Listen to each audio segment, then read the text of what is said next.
Join us as we sit down with remarkable individuals from various walks of life who faced their fair share of obstacles and emerged victorious. Each episode, you'll hear inspiring stories, actionable tips, and wisdom that can supercharge your own journey when using adversity as motivation. Let's learn together. Welcome to Lauer Power. Another episode of Lauer Power, using adversity as motivation. Alongside Chad Lauer, I'm Chad Evans. Great to be with you here in the Stone State Entertainment Podcast Studios. Chad Lauer, how are you, my friend? I'm doing well today. How are you? I'm doing all right. Just out here being a leader. I love it. That's the goal, right? That's the goal, to be a better leader. So I'm super excited to be back at it with you. And today, just to set the stage for the podcast, we are going to touch base on our leadership topic of the podcast, which is how to have a difficult conversation as a leader. I think it's something that's really, really important. We can't always tell people what they want to hear.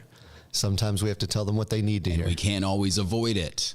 Correct. And you don't want to avoid it. That's the whole purpose of this point. The more we avoid it, the more it causes really bad things to happen down the road. That's right. So this could be in business. This could be with your family. This could be, with a team, a sport. We're going to interview a coach today who was one of my mentors. So I think it's a really important topic to talk about. So, as far as growing in leadership together, as a leader myself, what I tell everybody is a big part of my job is putting fires out, right? And as a fellow entrepreneur, I'm sure you have to put fires out as well, right? All the time.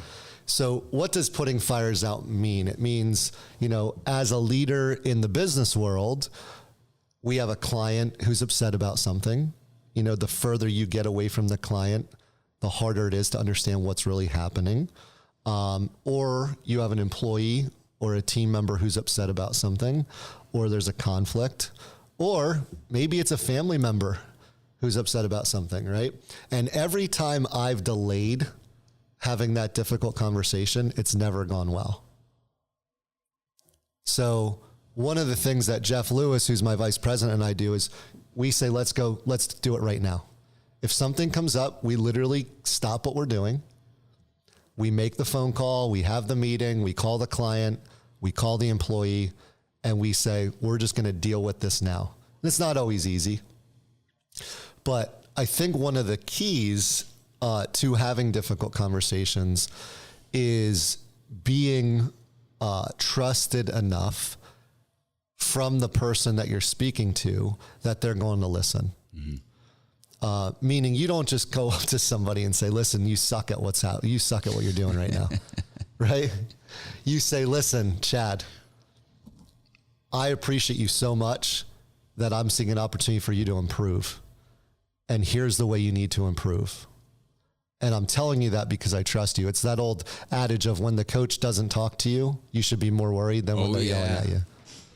So I think in our leadership, we have to be able to be confident enough to have those difficult conversations with class, right? We're not going to go scream at somebody. We're not going to go, tell them they suck, but we're going to care about them enough to tell them that they need to be able to improve or fix something. And by the way, we should be able to accept that constructive criticism as well. So, in business, a lot of times you'll see these leaders who, are just my way or the highway. I rarely see that work, right? You need to be able to have your team tell you what you're doing wrong. I've never seen it work. Right. Never seen it work. And it's interesting with the dynamics with your company and my company. Your company, you have how many employees? So right now we have 12 employees and we have a bunch of independent contractors as well. Sure. So 12 on payroll. Correct. I have nobody. It's just me. Right. I work with a lot of third-party vendors. So my fires that I have to put out are usually from an agency that I work with that might be coming close to a deadline. And that's a fire that I need to put out because maybe they've done something wrong, right? So I'm making them look good. I'm putting their own fire out for them so they can, they can take care of that client. A lot of times my fires are clients not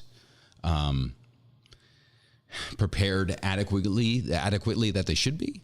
So I'm kind of being a one-man solo entrepreneur, sole member of my LLC.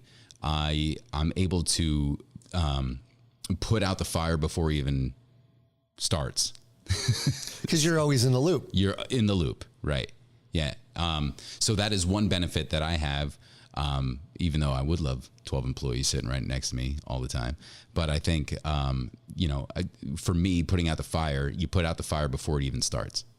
Right. And that's all about preparation. I totally agree with you. And I think where we run into trouble in the business world is if you're afraid to make that phone call. So I see so many people who are afraid to have that difficult conversation, so they just let it go. And then it's like, well, why don't you just tell me this? That's what the client will always say. Well, why don't you guys just call me and tell me this right away? So in our industry, what could happen? Website could go down. Mm-hmm. Well, when a website goes down and the phone stops ringing, it's an issue, right? So what I like to do is call the client immediately and say, here's why. It might not have even been our fault, right? Here's what happened. Here's the timeline when we expect to get it back up, and you will hear from me tomorrow. So I see other folks who don't want to make that phone call, and there's like, maybe they won't find out. Yeah. The worst thing that you can do is not being able to get a hold of. Yeah. Right? Just disappear. You don't want to do that. And I see that so much because they're so scared that the client's going to get mad at them.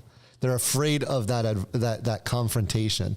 And it's like, listen, especially in the business world, every business owner I know has made a mistake with their client. Everyone. And every one of them just respects you communicating to them, whether you messed up or not. Right. And in fact, Disney's great at this. It's called service recovery. Service recovery. You worked at Disney. Sure. Did they train you on this or no? Probably. So it's been a while. But my point is they're known for, okay, we make a mistake. Here's a free something. Right. You're right. So if you mess up, you admit it, you have that difficult conversation, I actually trust you more. Yeah. You're going to stick with me because you're going to know, hey, when something goes wrong, he's just going to tell me, and I know they have it. Owning up to it. If something happens and you don't say it, well, they're out. They're gone. And so, listen, my point is, as leaders, we need to be able to have those difficult conversations. Let's talk about another area of having a difficult conversation. So we talk a lot about sports, and our guest today is Coach Marscinick, who I'm just so excited to hear from him. But, I was speaking to a group of folks recently, and I said, the reason why I'm able to deal with constructive criticism is I grew up in a locker room where we watched film. When you watch film, does the coach tell you all the good things you do? No. He wouldn't be coaching if he did. Right. 90% of the time, he's going to tell you what you're doing wrong. Yeah. And why you suck. And again, it's just like your work, right? So when you're playing sports, high school and college sports, they're recording every game. So you are on camera, and they're going to show you every little thing you did wrong. And you can't take that personally, right? It's never supposed to be personal. No, you have to just say, you know what? The coach is telling me this because they want me to be better, right? And that's the way I approach it at Lauer Media. And I think that's the way we have to approach it as leaders. So my challenge to everybody listening is don't be afraid to have that difficult conversation, right? Do it eloquently, do it with class, do it with compassion, but let the person know that you care. That's really all it is. That's all that it is. And do not delay having it.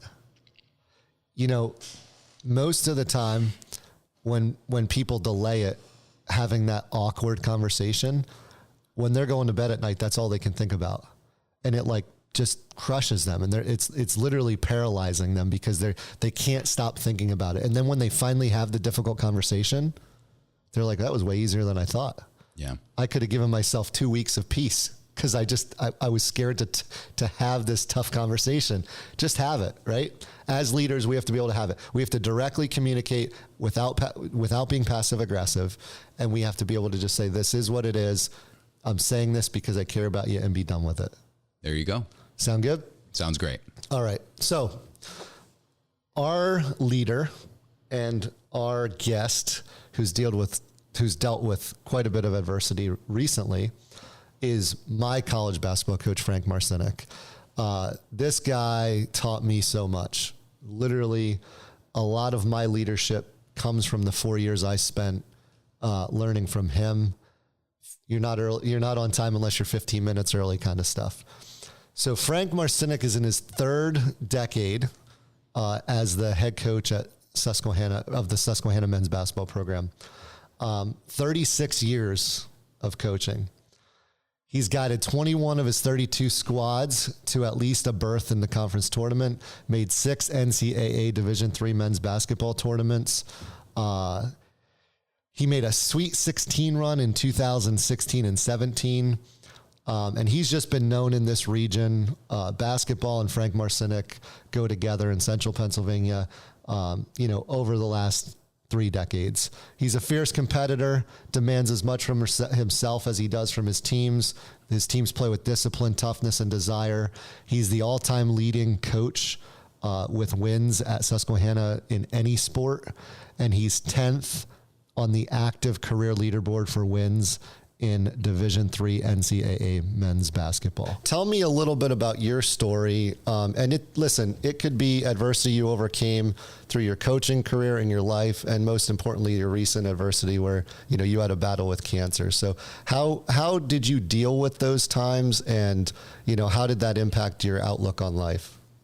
Yeah, glad to talk on it. So 2016, I was diagnosed with throat cancer. We had just finished a pretty successful season.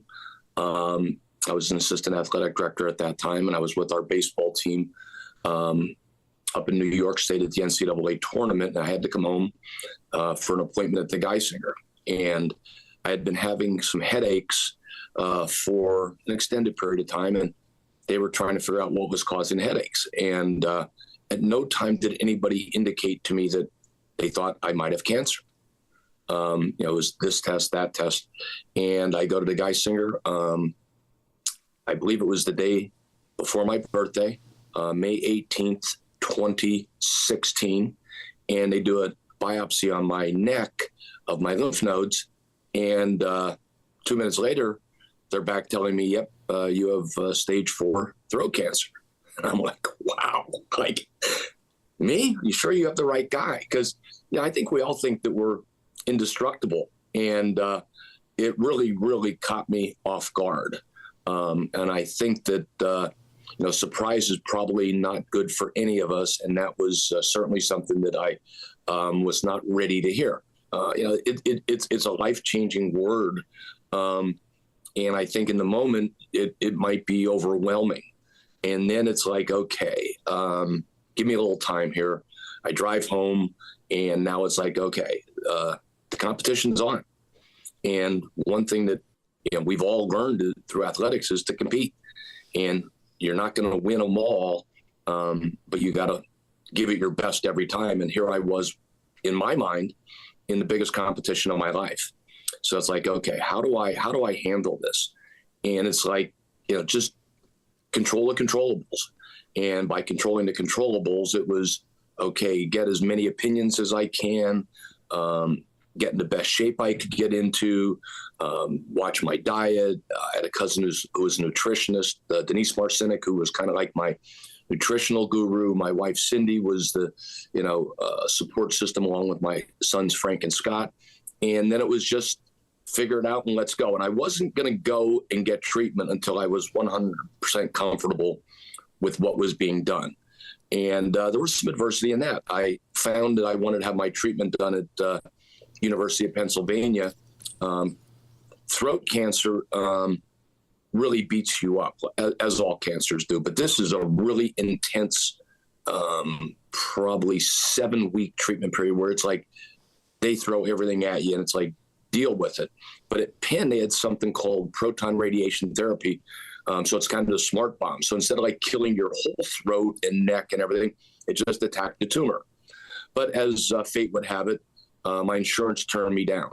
I appealed it. My insurance turned me down again. And I appealed it the third time and they turned me down again. So I was like, okay, yeah, I got to go with plan B. And plan B was to be treated at the Geisinger, where I received great care. And, but again, just part of the story is, when they radiate your throat, obviously your ability to swallow is reduced or totally removed. So I went 7 weeks where I didn't eat, didn't talk, didn't smile, didn't laugh, and it sucked. But whenever I felt bad, I just kept saying to myself, live in the moment. Can you handle this moment? And at my absolute worst, I could handle the moment. And much as you attributed your ability to deal with your health issue to lessons learned in sport, I did the same. And the lessons, people may not realize it, but I did play high school football. And when I was growing up, there was nothing that was harder than going through. And we would literally have 4 practices a day.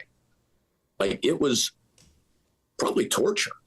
Now they have, acclimatization, and you can't do this and you can't do that. Like, we would practice 4 times a day, and our hydration was a popsicle.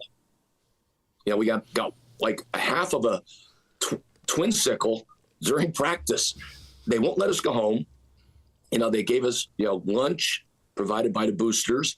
And it was like, okay, you were just on the field for 3 hours. We're going back out for another hour. Okay, have lunch. You got 4 more hours this afternoon.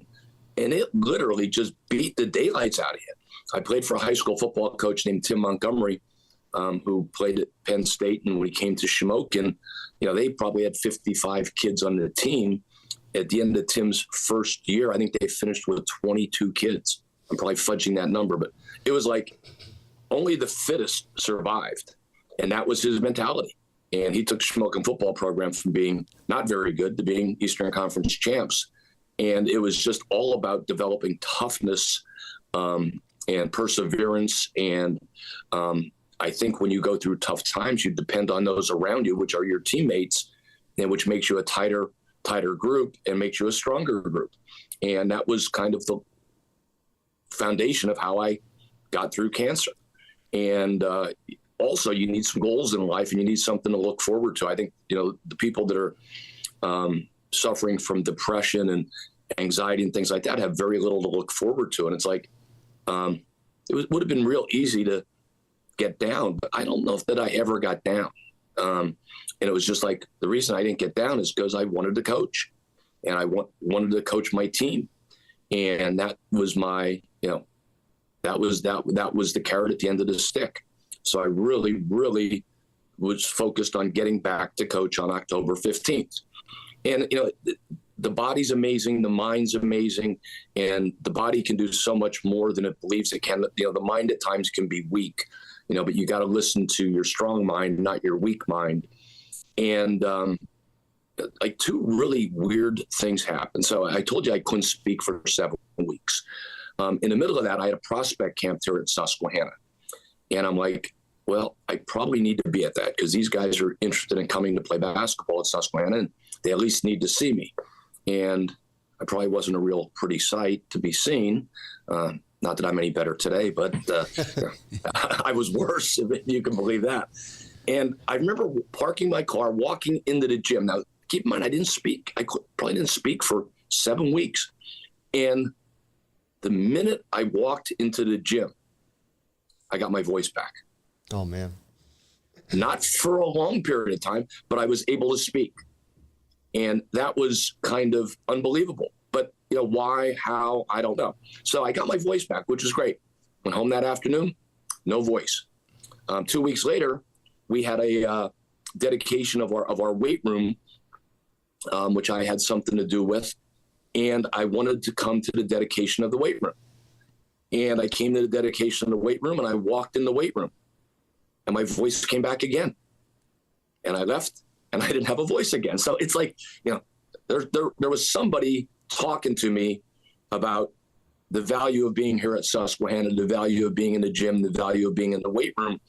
And that kind of like spurred me to just keep going. And, I had a great team coming back, which I was excited to coach, great kids. I have a great coaching staff that really carried me through, June, July, August, September, probably October, November, December, January, February, March, probably through the whole season. We had a great year. We got to the Sweet 16 in the country that year. And it was just kind of a little bit storybook in some ways, how it all played out. So that's the story of me dealing with throat cancer back in 2016, 2017. And that's an amazing story. So thanks for sharing it. Because as I talk, sometimes it's hard to be vulnerable, and we really appreciate you telling that story. So how has your outlook changed after that diagnosis? Has your life changed because of it? And can you share a little bit about, what that process has looked like? I'd love to be able to say, yeah, my life has done a 180 and I'm a totally different person. But a lot of people say that. I don't feel like I've changed much. I ask myself, why? Why am I alive? I guess that's my big question. And, I'm here for a reason.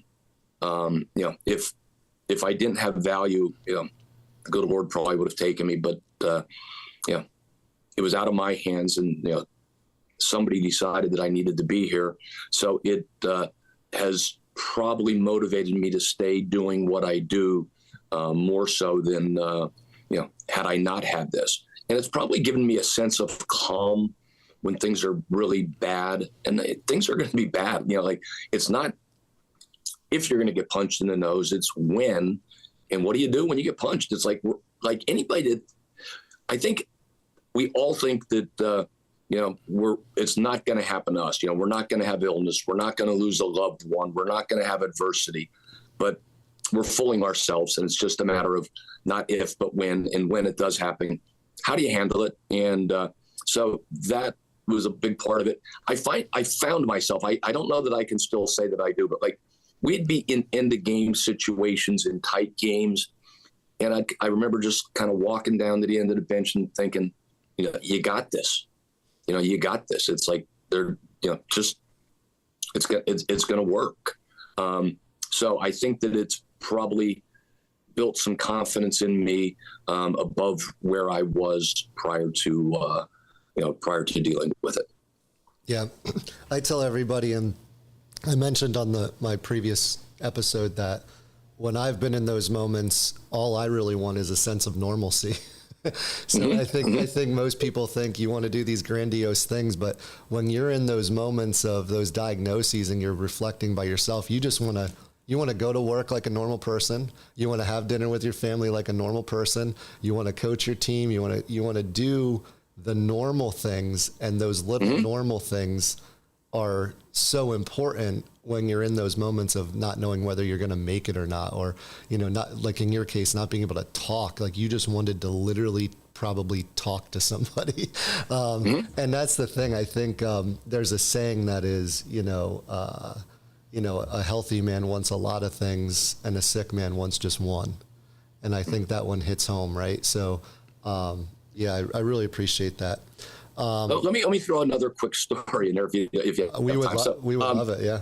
You talk about normalcy. So it was right around this time where I went back for my PET scan, and I think I had my PET scan 2 days before Thanksgiving.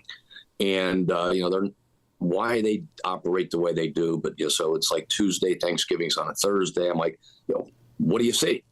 Well, we probably won't have the results till Monday. I'm like, really? Like, you can't tell me what you just saw? Like, you can't have somebody read this? Nope. So it teaches you some patience as well. But, the one thing I wanted to be able to do was eat and taste food. And, your taste is like totally shot. So, what's our favorite meal of the year? Probably Thanksgiving dinner, right? So it's like I had no taste. And, we sit down as a family to eat Thanksgiving dinner, and it's just like there's nothing to it. It's like I can't eat, can't enjoy anything. What do you do after you eat Thanksgiving dinner? You lay on the couch, you watch football, you pass out. It's kind of like, I think people fall asleep because from the turkey and everything. And my wife's asleep, my kids are asleep. I'm like, well, I'm not sitting here. So I go out to find a local establishment in Shamokin that is open because I want to have a beer or two. And I go to Tiffany's of all places in Shamokin, but I figure I'd pick the best, and so I go to Tiffany's on Thanksgiving Day. And you can imagine the clientele in Tiffany's on Thanksgiving Day. But it was awesome because I was at least out with some people having a social life. And somebody you guys both know is, I'll drop his name, Brian and Chris Mosser are in there. Yeah, of course. And yeah. So Brian is having a beer and says to me, would you like a shot? I'm like, I don't know that I should, but why not? So I have a shot. I said, what are you drinking? He said, I'm drinking ginger brandy. Cool. I'll have a shot of ginger brandy. I drink a shot of ginger brandy. My taste buds explode. I got my taste back from ginger brandy. So it's like, like God acts in strange ways. It's like, why did I go to Tiffany's? I don't know. Why did I drink ginger brandy? I don't know. Why did my taste come back? I don't know, but it did. And it's like, wow. Like, don't try to figure out this crazy game of life. Just kind of, roll with the punches, live in the moment, and go with where God takes you. That's a terrific story. I had to share that because I thought it's just so ironic. Yeah, that's a terrific story. And the one funny thing to touch on scans, and I think it's important, so people who maybe haven't gone through this, so I have to get scans every 3 months. And when you go into these scans, it's really like an experience that really probably most people don't do, but you have to take all your clothes off and they give you a gown. And then where I go, you go sit in the waiting room and it's like, you're just all in there together with your gowns on, it's pretty like, vulnerable. I mean, at that point you're as vulnerable as it's going to get. Yeah. And again, there's like, there's like a little opening and you have the females on one side, the males on the other. We can all see each other. You're walking around, getting your IV put in. And it's like, you know what, at that point, it's like, we're all equal. Right? I mean, there's no status symbol. It doesn't matter what you do for a living. It doesn't matter how rich or poor you are. We're all in there. We're rooting for each other. And we're like, man, like, I hope we're okay. Cause you're in there and I don't know how else to explain it besides it's awkward, and and we're all just kind of looking at each other, thinking the same thing. Like, we hope these results are okay. So it's a really interesting time when you're in there getting these scans for sure. Let me interject on the scans. You talk about just counting your blessings. So I'm having my scan, and in the chair next to me waiting for his scan is a guy that I grew up with who was a little bit older than me, but was a great high school football player. And, like probably 4 years older than me, like, back in the day, one of the best athletes, best of the best in our area. And he's next to me because he has the same cancer that I have. And, the why me, he did not live till Christmas time. And, here I am 7 years later. So it's like, why me? Why do you get cancer? But why me? Why am I here? And you just, you don't know, but it's like, it's mind altering in some ways, to be honest with you. Yep. And I think, that's the best way to describe it. So, for those listening, right, the audience, our goal was to bring you stories of adversity. I think, Frank, you've done an awesome job of kind of telling your story. I think so many people can find inspiration in it. And, obviously I do. And we've been through some of these tough things together. The next thing, if you're okay to transition to, is we're going to touch on leadership on every one of these podcasts. So, you've been an awesome leader. One of the best things I ever did was somehow I ended up coming to Susquehanna after transferring from Monmouth and playing for you. So, I just have a few questions. So in your 36 years of coaching, what is the biggest challenge you faced in your leadership? Biggest challenge I face. I don't see leadership as a challenge for me. I've always been a leader. I've probably been a leader since I was in third grade. And I'm just very confident leading. Biggest challenge probably is making sure I know what I'm doing And I'd like to think after 36 years, I have an idea what I'm doing, but it's, I don't think you can be I don't think you can be a leader if you're not confident. So I think that the preparation, which builds the confidence, builds leadership. I think you have to learn also to enjoy the success of others. I think that so often we have kind of a very narrow-minded approach to success. And if it's not me, it doesn't matter. So I think the unselfish approach to leadership is really important. And I think that is something that's really lost in society today. It's all about me, and we need to be about we. We're so much better when we're collective. So I think, a challenge would be to build the collective mindset, the collective personality of a team where people can sacrifice their own individual egos for the good of a group. And that's easier said than done. It's easy to be a leader when things are going well. Like we've played 2 games right now, and I have a guy that I thought would be a leader, but he's struggling individually. And when you struggle as an individual, you don't care about the group, you care about yourself. And that's kind of a step that this young man needs to overcome. I think leadership, in some cases it's a given.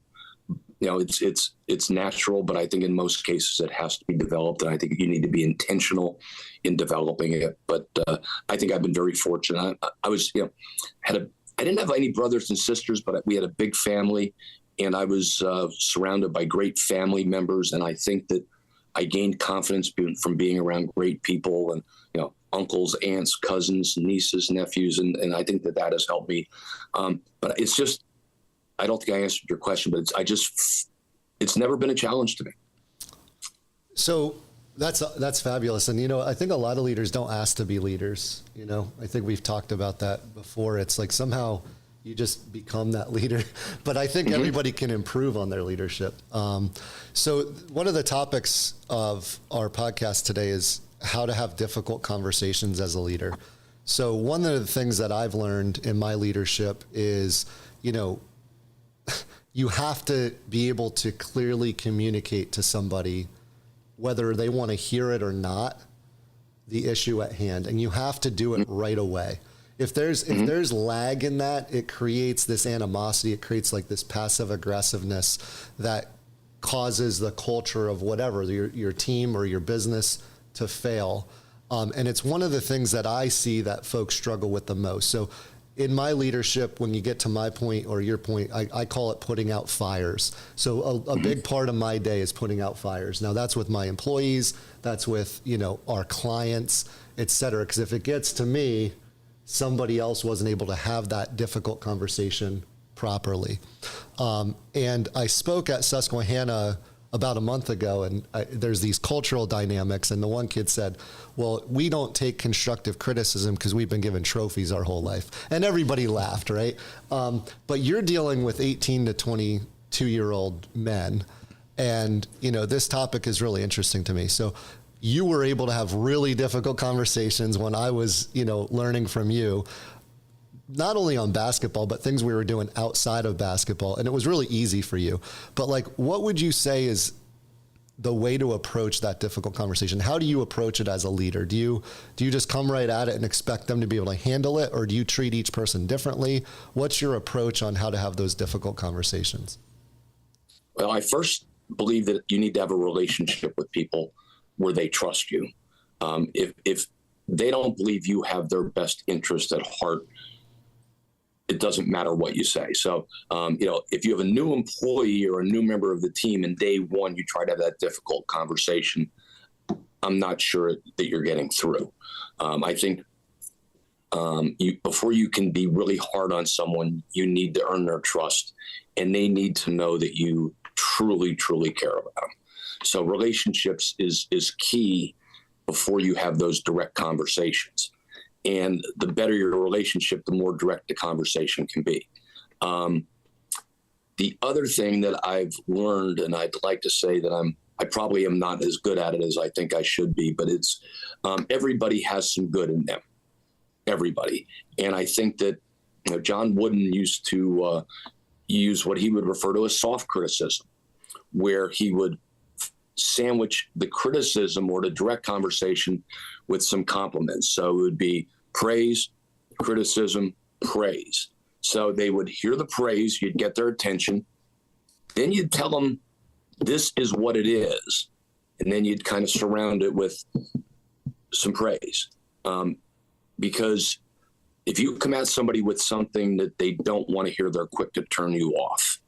So I think it's important that you can kind of get their attention with, making them feel good about themselves, hit them with what you want to hit them with, and then try to wrap it up with something positive. So I think that soft criticism, and as I said, I know what to do. I can't tell you that I do it all the time.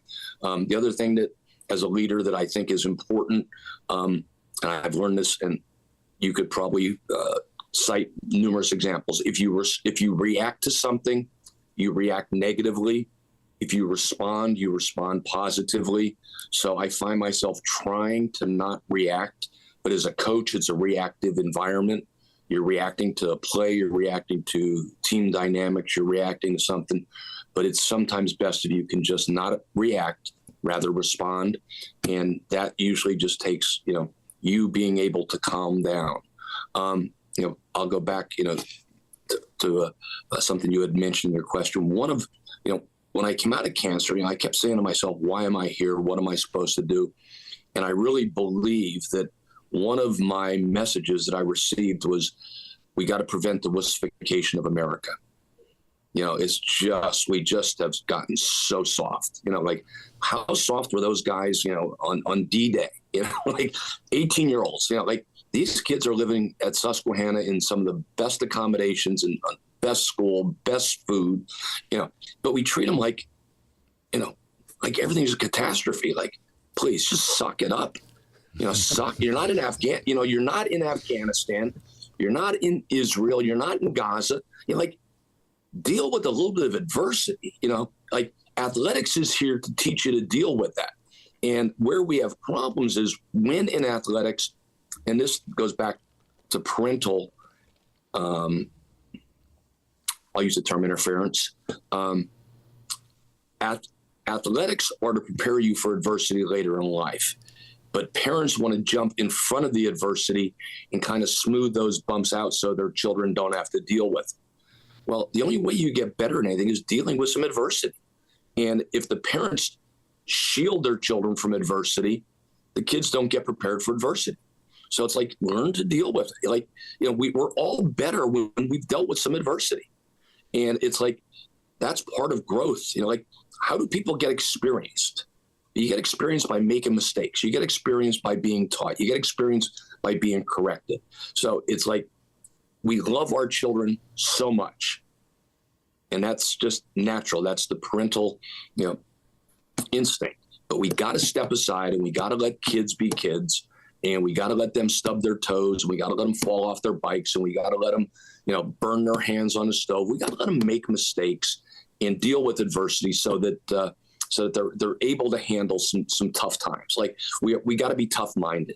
And I think growing up in the coal region, when we were tough-minded because, those guys who went in the coal mines, they didn't know if they were coming out. When they came out at 7:30 in the morning, they were celebrating the day. They were going to the wash house and they were going wherever, and they were celebrating the day because the day was a blessing. Today, everything is taken for granted. And we need to just, got to get back to some old ways. And I'm glad that you're at Susquehanna teaching kids leadership, and it's kind of amazing. Like, never once in 36 years has anyone ever at Susquehanna ever asked me to talk on leadership. And it's like, I get it. I don't, maybe they don't want to hear what I have to say. Well, but listen, praise, criticism, praise, and adversity is exactly what we were talking about. And it's funny you say that. And I don't want to, we can decide if we want to edit this out or not. But I joke because I wasn't the best student at Susquehanna, right? And Coach will tell you this. But what happened was I was able to find my niche and I was able to see that business and sales was so similar to sports. And And I realized that I didn't have a sales course and I have a business degree. So my last question to you and what I'm bringing in this podcast is sales is business and business is sales. If you don't know how to sell, you're going to struggle as an entrepreneur. And the reason why I'm so good at what I do is I don't care if I'm told no 99 times. Right? I will be able to go get my client, a client that needs our services. Whether I have a sales rep doing it or not, I know I can go get that next client. So my last question for you is, as a college coach, you have to be a salesman. You have to sell parents. You have to sell kids on coming to your university, right? Did anybody teach you that, or did that just come naturally? It's amazing. Great question. I have two sons, Frank and Scott. Frank's an entrepreneur. Frank owns his own business. Frank sells. Scott works in the pharmaceutical industry, and he sells. And Scott was at a dinner probably a week ago and sent me a text when he got home from the dinner, was with the president of their company. And he said, "Dad, the lessons that you taught me worked at Marscinick's, worked at Susquehanna University, worked at Susquehanna Valley Basketball Camp, and they work in the corporate world." Where I learned so much. My father, Chad's father worked with my dad, and I was on a beer truck. And I was on a beer truck probably when I was 10 or 11 years old. And Shamokin was fairly diverse in it. It was a fairly affluent community, but you also had your coal miners and my dad could go into any establishment and converse with people, whether they were coming from the coal mines, coming from the Arrow, coming from the bank. We'd go, whether you were at the Elks or Smokin Valley Country Club or the Wash House or Kearns or, wherever, and you learned to speak with people. And I think that it was maybe by osmosis that I was just around it so often that, at Susquehanna, I recruit kids whose parents are Wall Street executives. I recruit kids whose parents are farmers. I recruit kids whose parents are truck drivers. And I think it's just about being able to kind of relate to each individual and also have a great product, and I'm very confident in our product. And if you're confident in your product, my dad we sold Budweiser, and I believe that Budweiser was the greatest beer in the world. So it was never like we had to sell it. And I believe Susquehanna basketball is the greatest college basketball experience in the world. So it's not like I have to sell it. I think I live it. So that's kind of where I learned it. And I'll tell you one last story about sales in Susquehanna. So probably, I'm going to go back 10, 15 years. Jim Cook, the founder of Sam Adams, came to Susquehanna to speak. And Harvard graduate, MBA from Harvard. Parents did not want him in the beer business, but his grandfather was a brewer. And he came to Susquehanna and told his story.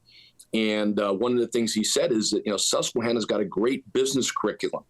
But when he looked at the business curriculum, there was a void. And the void was that they were not teaching people how to sell. And I don't care what it is you do. Every time I have a recruit on campus, I talk to them because we now have a professional sales minor. And I talk to them. I don't care what you're selling. If you're selling a product, you're selling an idea, you're selling yourself. Kids don't do this nowadays, but if you're trying to sell yourself in a bar to a good hot chick, how you doing it? You got to be able to sell yourself.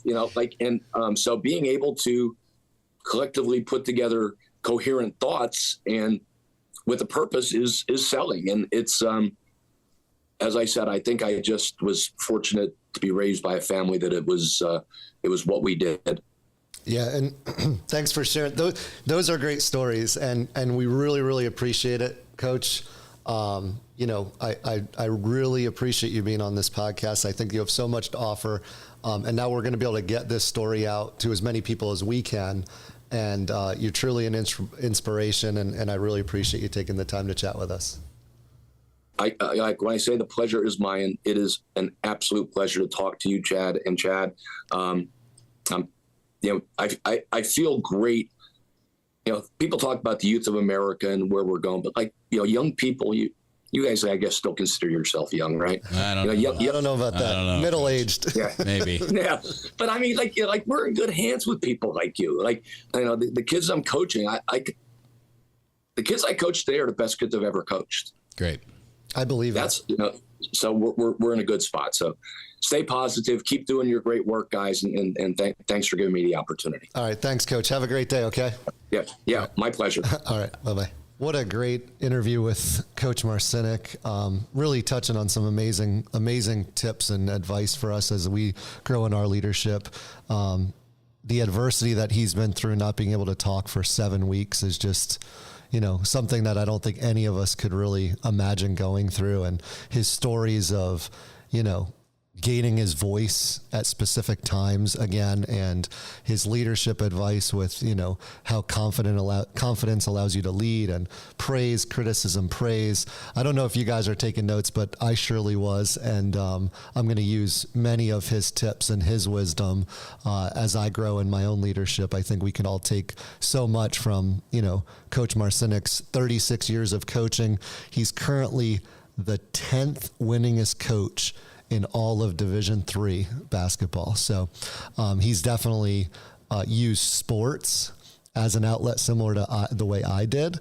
And, I think as we wrap up this podcast, Chad, I think we're going to continue to learn from guests just like Coach Marscinick. What are your thoughts? And remember, if you want to be a good leader, you have to have trust in that person that you're talking to. You have to create trust before you become a good leader. And that was really key. That was one of the takeaways that I got from Coach Marscinick today. Yeah, and I think you have to have the authority for somebody to be willing to listen to you. And if you don't trust, if they don't trust you because you're not giving them, your trust, it's really hard to do that. So you need to somehow be so real with somebody that they say, you know what, I'm willing to listen to Chad, or I'm willing to listen to Coach Marscinick. Yeah, sure. And it lies beneath that is like that proof in your pudding that you've done it before, that you've showed results from whatever you were doing, positive results. And I think along those lines creates trust to be like, oh, well, that guy knows what he's talking about. I'm going to listen to him. And, that creates that trust, and in return creates that leadership, that one-on-one leadership that someone might need. Have you ever dealt with constructive criticism? Are you kidding me? Every day. How did it go? Well, look, you got to wear, you have to have a thick skin. I'm a kind of guy that wears his heart on his sleeve. It's never easy, but being in radio for 25 years, you have constructive criticism, not only from management, but also from listeners, behind the mic and out in the world. Right. So, but that just makes your skin tougher. It just makes everything tougher. The interesting thing about that for you, Chad, is you're in a profession where you're out there being vulnerable because everybody's listening and everybody has an opinion. You say one thing that somebody doesn't agree with on the radio, and man, that could go viral. Sure. And similar to Coach Marscinick and athletes, and we keep speaking about that, is he's doing his job in front of an audience. Yeah. Right. How many people are sitting at a game thinking, I would have done that if I was the coach, right? It's part of going to the game. It's part of the experience. He's always being second guessed, yet he has the confidence to go out there and do his thing in front of everybody. Of all of the listeners to this podcast, imagine doing your job out in public. Yeah. Where everybody can critique every little thing you do. The armchair quarterback. They make the world go round. It's so easy to sit there and criticize instead of build people up, right? So it's just really fascinating to talk to him and see his confidence of what he's about, and I think we could all learn from that. I also think we could learn from the stories of going to Tiffany's Lounge. I mean, was that story not amazing? It's one of my favorite stories, and I didn't know about that. And I know the other players involved with Brian and Chris Mosser, and they're lovely people. And Frank going out to Tiffany's, which is a quote unquote, we'll call it a dive bar right on Independence Street in Shamokin, but it's been there for a long, long time. And he goes there on Thanksgiving Day, has a shot of brandy, and he's able to taste that brandy. Look, it's Grandpa's medicine, and I'm a firm believer in all that stuff. I do enjoy my brown liqueurs, and I believe in the magic of Grandpa's medicine. We'll just leave it at that. So I'll tell the audience a quick story. In the previous episodes, I talked about, how I was raised by a single mother, but my father at times when I was a kid, he lived above Tiff's. So when I would stay with him on the weekends, right, I was above Tiff's lounge. I didn't know that. Yeah. So it was quite an interesting crowd, right? So for those who are listening that are not, from the area, this is a bar in the middle of a coal town, and it was the rowdy crowd, right? It was just, that's a rowdier crowd, but sure. But how cool that in his moment of struggle, he just wanted normalcy. And he said, I'm going to go out on the town and I want to have a few beers.